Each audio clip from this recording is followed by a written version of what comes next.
Something happened.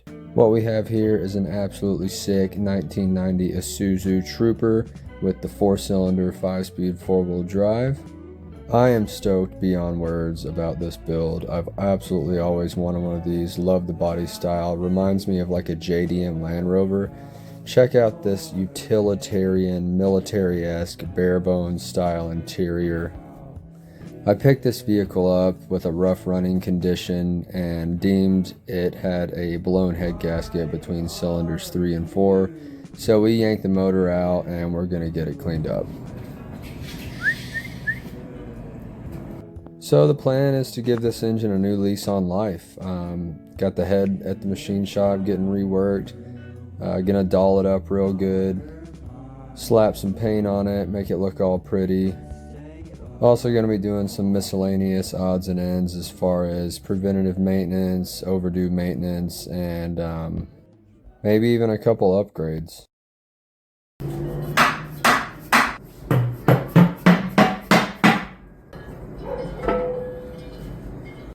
Now, one of the biggest things I'm looking forward to in this project is I'm going to be converting it from fuel injection to carburetor using a 38 downdraft carb, redline fuel pump, and Malpassi fuel pressure regulator.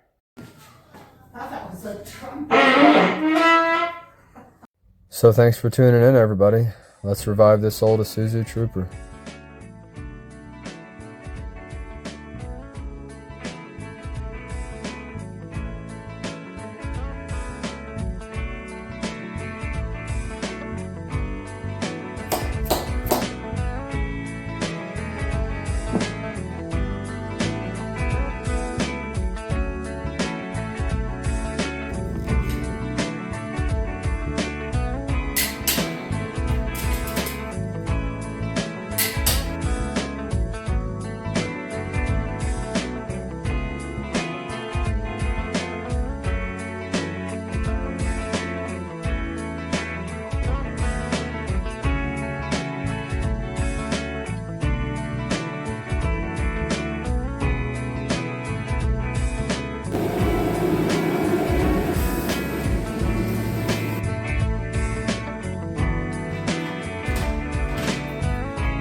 Dinner's ready.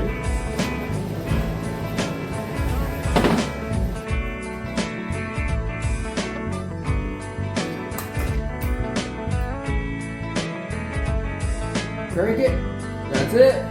Good deal.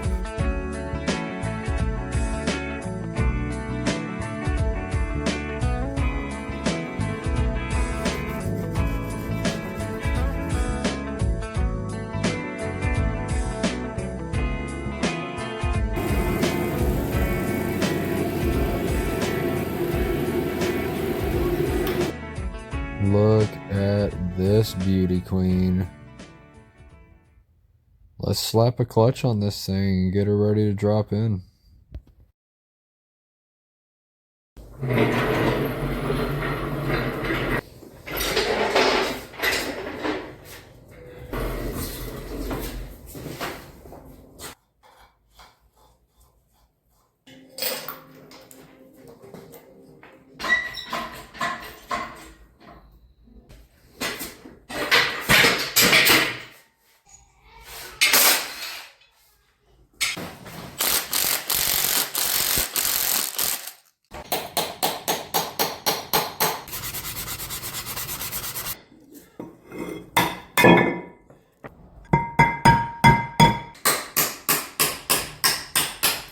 Oh.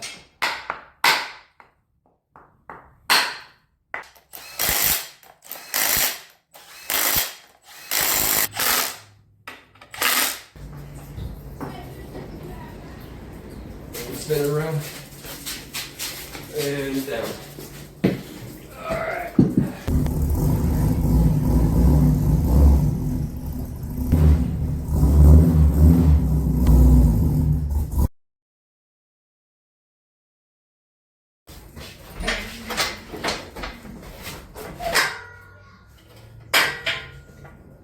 And there goes my distributor cap.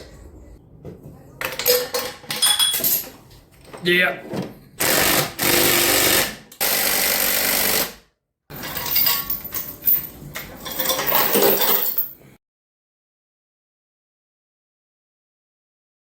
We're in the pressure plate, just not in the clutch.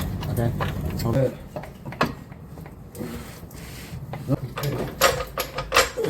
It's the top. Oh, it's made it up. Yeah.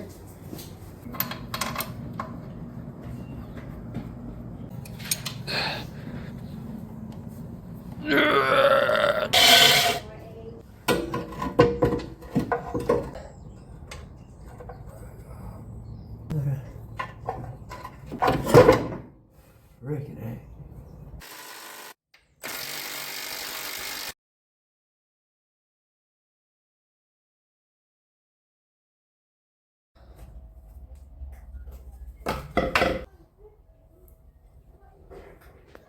So I may or may not be putting this on backwards. And having to take it back off so I can flip it around.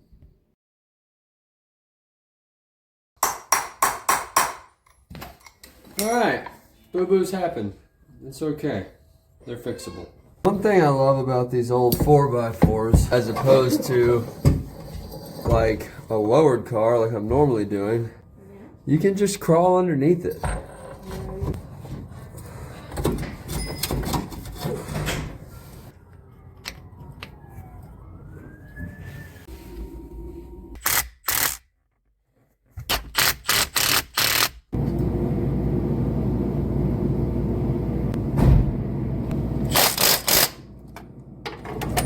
There is something so satisfying about putting fresh juice in a car.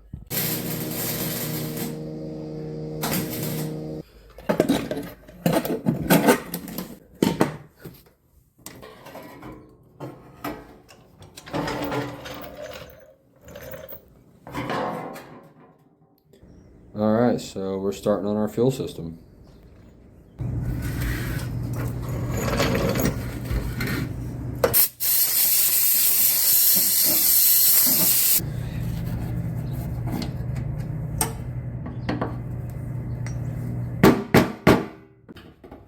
So we're basically just yanking out this EFI pump. Harvesting organs. And then just putting a tube in line for the pickup for the inline pump.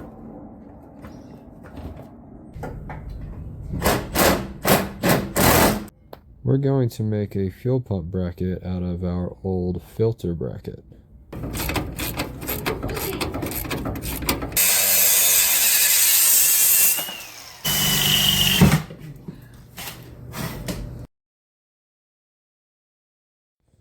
Got the pre and post filters to keep things clean. Good morning, sweetie. Good morning, girl.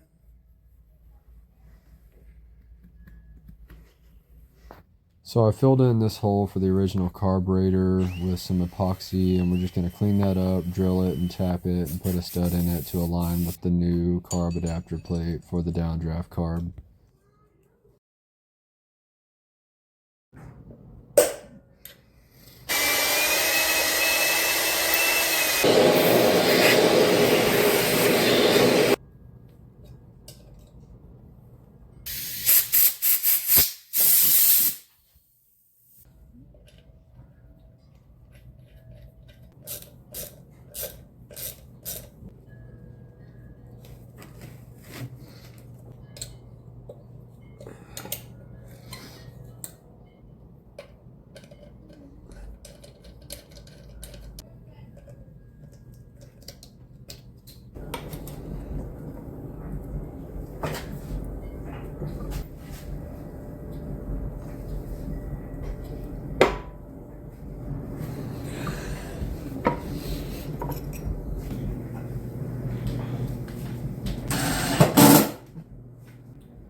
our beautiful Malpassi fuel pressure regulator. Specifically for low pressure systems, it's adjustable, very sensitive, incredible product.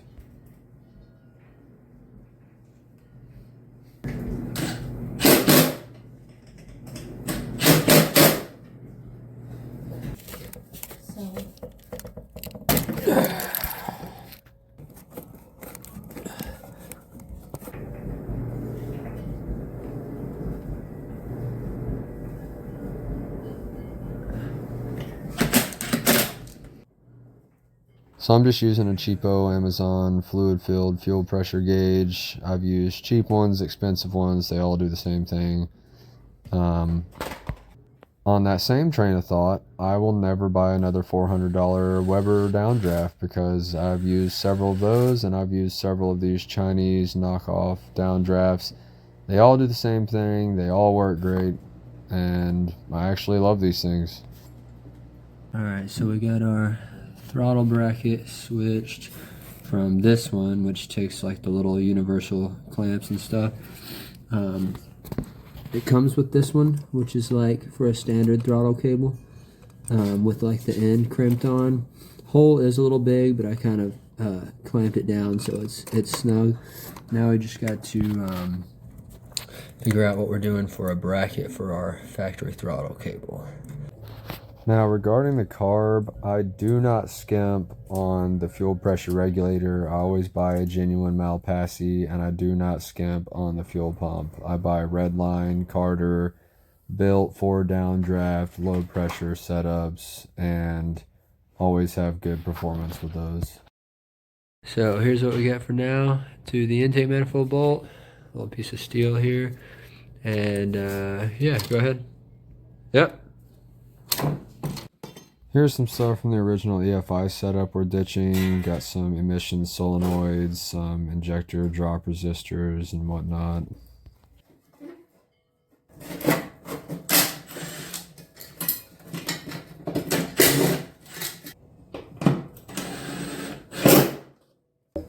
Now this is the one we need. Gonna throw the battery in, verify where our voltage wire is, what our signal wire is, and run those over to our coil and distributor.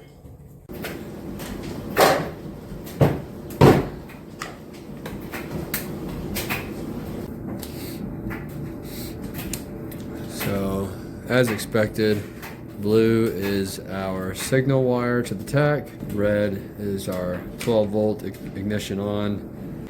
The blue wire from the coil, signal wire, is actually the black-red wire rather than the black-blue wire. So that's counterintuitive.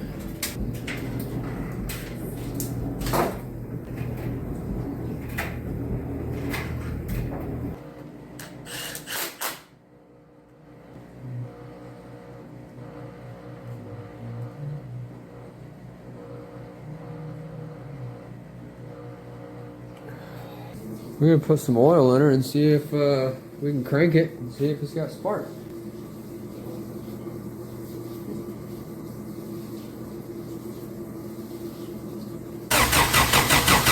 Alright. We got no spark. Alright, we got power there. Try again. Alright. So when I unplugged the blue wire here, I noticed a little spark. So I'm wondering if this is not the signal wire and maybe like a 5 volt reference or something. I'll have to look up the diagram. But as soon as I unplugged this, we were getting spark. So interesting. Alright. So those flames you were just seeing were because, as some of you may know, the distributor was incorrectly timed, causing our ignition to spark at the incorrect time. The only thing that's crazy about that is the ignition timing was actually correct relative to the crankshaft rotation as far as how many degrees before top dead center. After doing some research, I found out that this Isuzu 4Z E1 engine is odd in the fact that when you set the engine to TDC as far as mechanically, the distributor has to be input with the rotor facing the number 4 position in the distributor cap, rather than the number 1 position. So once I pulled the distributor out and used the correct timing marks on the distributor, which pointed it at cylinder 4, and reinstalled said distributor, it fired right up.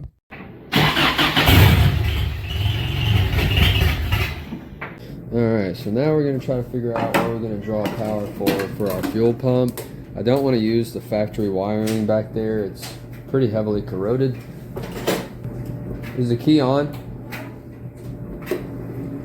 So this fuse here is for the rear defrost. So it says power window relay coil. That's for the rear defrost. That doesn't work. So we're going to draw power for our fuel pump from here and use an ADA circuit.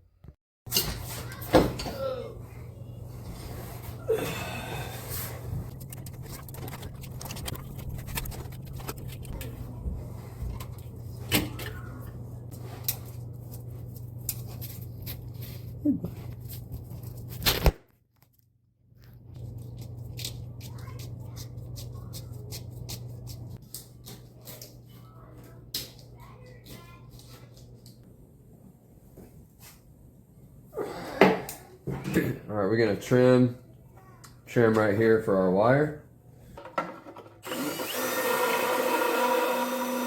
All right, so there's what we got. Boom, little ADA circuit for the fuel pump. This is what we got going on outside. I gotta get this trooper done. I want to drive it in that so bad. All right, we are going to turn our key, get the fuel pump on, and set our fuel pressure.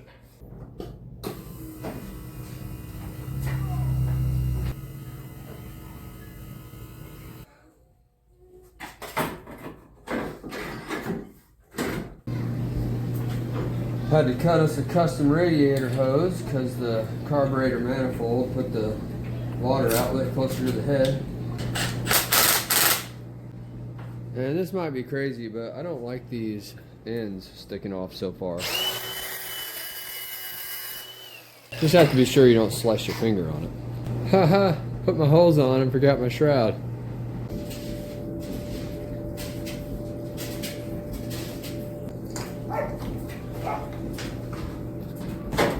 Alright, so we are gonna open the doors, crank it up, set ignition timing, set fuel pressure, and then try to get a tune on the car the best we can. And as long as there's no leaks, hopefully go for a test drive.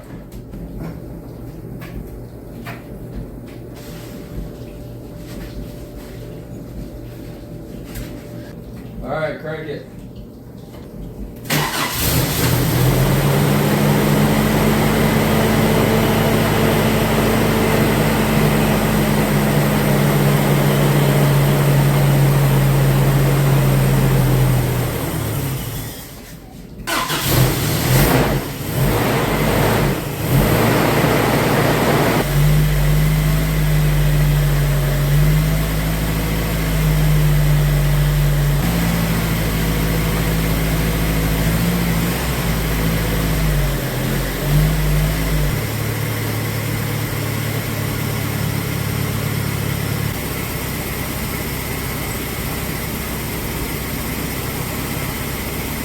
Let's bring that up a little bit.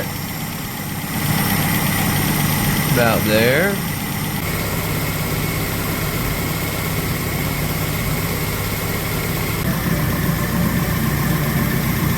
Can you do me a favor? Hold your finger over this. Hurry, hurry, hurry.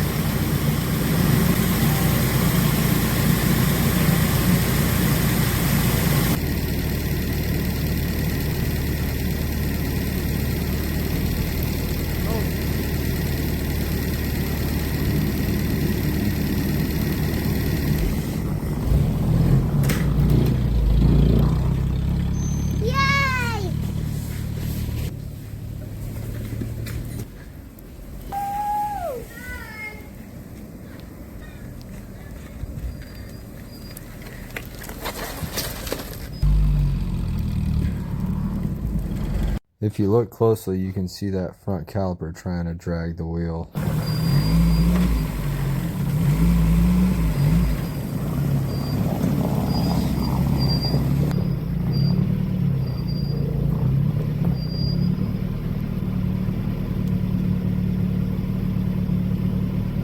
All right, so took it for the test drive. Everything went well, but this brake caliper was seized. So I'm gonna have him push the brakes until this piston comes out and really inspect on the inside and see if we can repair this. Yeah, no wonder it wouldn't go in. I wouldn't go in if I looked like that either. So there was an old driver's side caliper in there because this piston is pretty much toast. I don't know if I can get that clean enough to where it wouldn't leak. So I'm gonna pull this piston out and see if it's usable and put it in there. That's a good sign. Well, looky there. Look at that. That was just a wipe down with brake cleaner. Look how clean that is.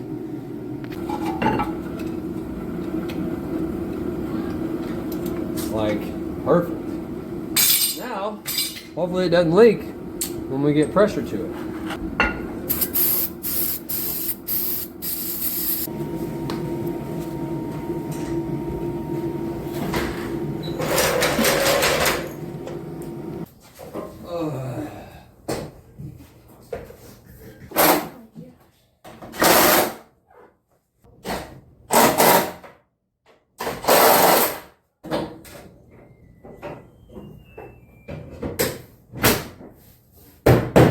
Let's ride.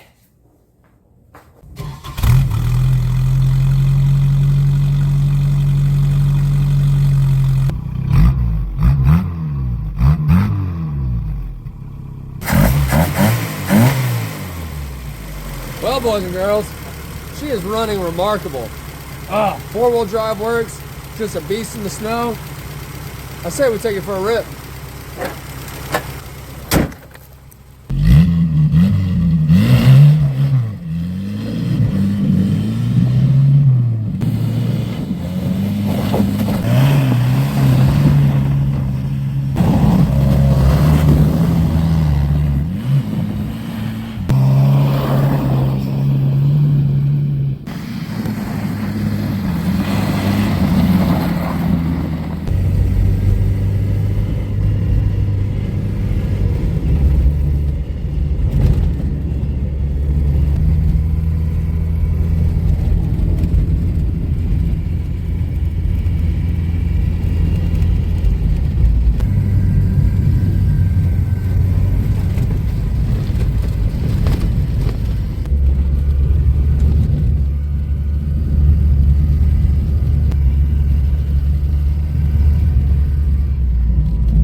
Something happened.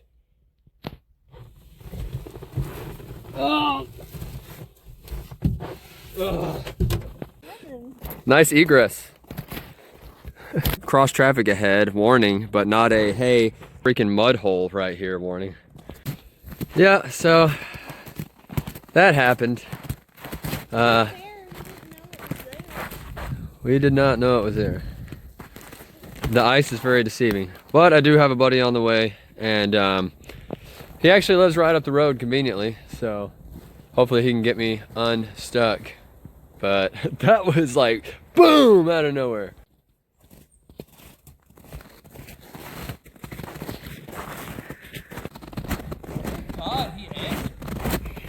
Yep.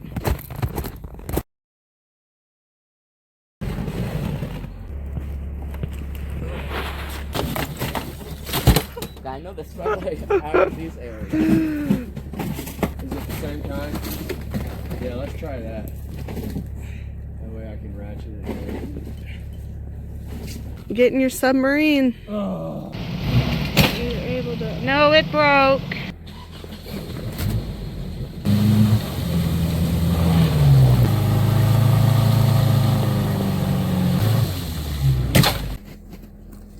I hope this don't destroy my brand new clutch I just put in.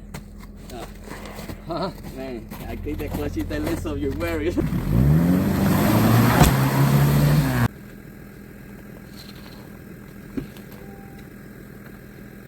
So after repeating this process about 15 times, we decided to just go get a chain.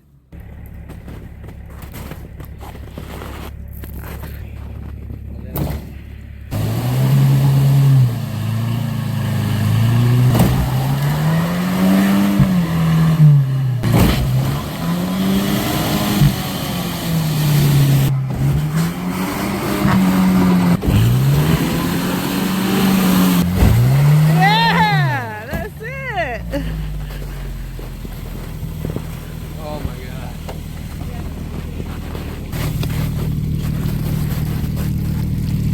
Yeah, she did.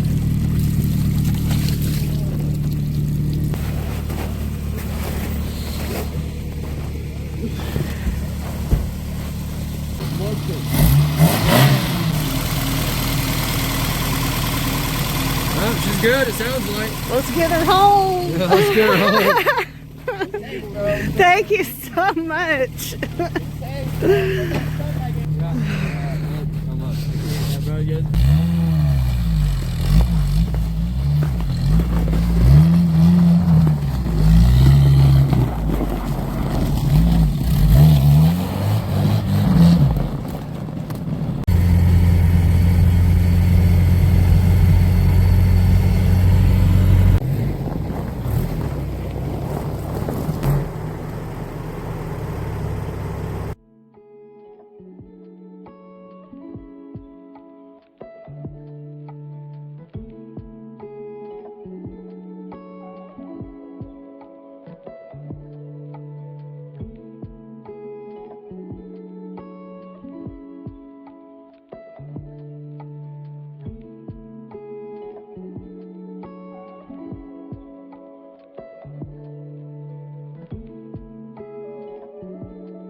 Well, she made the trip home just fine, and by the way, let me say, wow, what a freaking blast this Isuzu Trooper is. Provides such a killer driving experience on and off-road. These old 4x4s are just hard to beat, man. Of course, until we dropped into an icy abyss, but either way, we had an absolutely incredible time. Want to give a huge thanks to everyone who helped out with this project. And obviously a huge thanks to everybody who tuned in to watch this video. I'm trying to step up my game as far as the content creation goes, so if there's anything you think I could have done differently or better, please comment down below.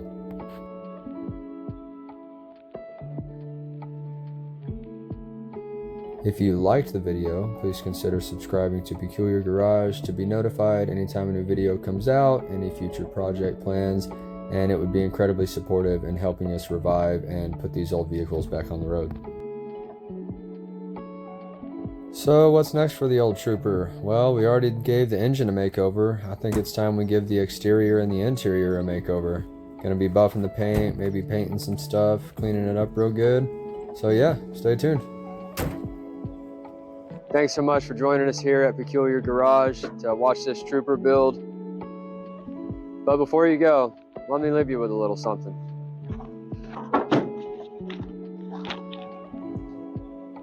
Proverbs chapter 3, verse 5 and 6. Some of my personal favorites. Trust in the Lord with all your heart, and lean not unto your own understanding. In all your ways acknowledge him, and he'll direct your paths. Life has ups and downs, good seasons and bad, just like summer and winter. A lot of times our attitude dictates how things go. Try not to stress it, at least the little things. Put your faith and your trust in the Lord Jesus Christ. Trust in God. He'll get you through it. Don't lean on your own understanding. Try to take life by the wheel. Let the Lord take control of things. Put your faith and trust in him. Humble yourself, submit to him, and he'll make your path straight. Everything's going to be fine.